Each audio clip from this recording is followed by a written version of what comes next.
Hey, what's up guys, it's your girl 𝐒𝐿 back at it to give another video. Thanks so much for clicking on this video and supporting the channel. So as you saw by the title, let's go ahead and get into it. So yeah guys, so for this video I am trying out the L'Oreal Blur, the new setting powder that they released. So this has been making its rounds on social media and I wanted to see what it was hitting for. So I do have the darkest shade, with just the shade Deep, and then I decided just to go ahead and do a full face of L'Oreal. So guys, my version of full face videos, just for future references, is not every single item or every single category. It pretty much is just complexion and then the cheek products. That's my main focus, and then more than likely I'll do a lip product. We're gonna start off with the foundation. I got the L'Oreal Infallible Fresh Wear Foundation. So like I said, I wanted to switch it up. Based on the description, it obviously seems like it's gonna be going in that natural finish category. I got the shade Copper. This is a nice golden tone.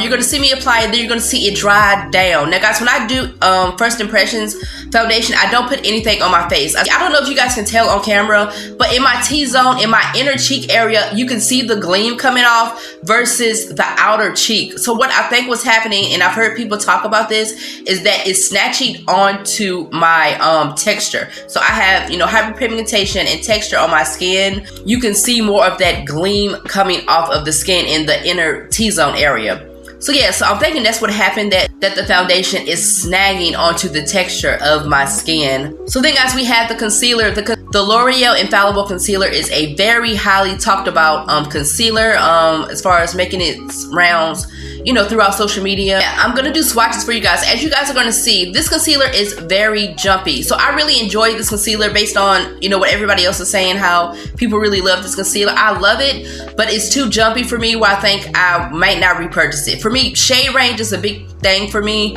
where if it jumps too much in the idea that I have to mix, that's a no-go for me. See, we're missing that, you know, that caramel yellow golden shade. It goes from the shade Honey and then to Almond. And you guys can see it's such a jump. We're completely missing a yellow golden shade, a caramel, you know, honey tone for, you know, our caramel skin tone girls. It's like warm toffee, and then like that next shade is definitely a beige tone to me, whether you want to say it's a true beige or warm beige. Then we move on to the setting powder. So for my under eye, guys, I did not use that concealer. I used my LA Girl Pro Concealer in Fawn. As you guys are going to see, it's looking very natural as far as the idea of it being a highlighting shade. Now this is the darkest shade, and I did that on purpose to obviously test it out. So guys, then I got a pressed powder to use as a contour. So guys, this was not the original shade that I was going to get. I got it through Amazon. The other shade I was going to get, it was going to take a long time to get here. It was going to get here like the middle of August. So that's why I switched it out. See, it's looking very lighthearted, and this shade is W, meaning it's supposed to pull warm. For me, it's giving cool. It's giving cool neutral, if anything. Then guys, we moved up to the blush. These blushes that they dropped with the Infallible line, these are also very highly talked about. Yeah, I was really excited because they looked really good. They looked really yummy. It is buildable. It is not intimidating to where you tap it in and it's so much pigment. You can build it up. You can keep it lighthearted if you're going for that everyday natural look. And yeah guys, I was feeling the blush.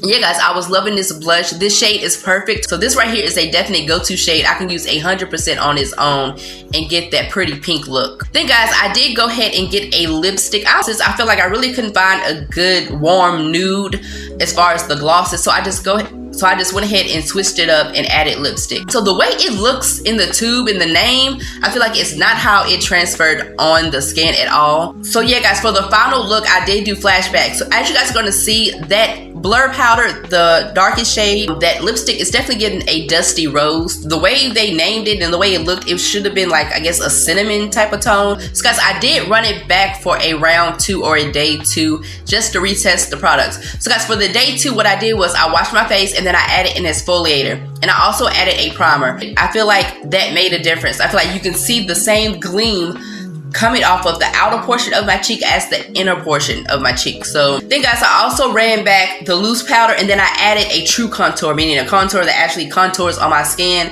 And then I went back and flashback, and as you guys are going to see, this powder is natural.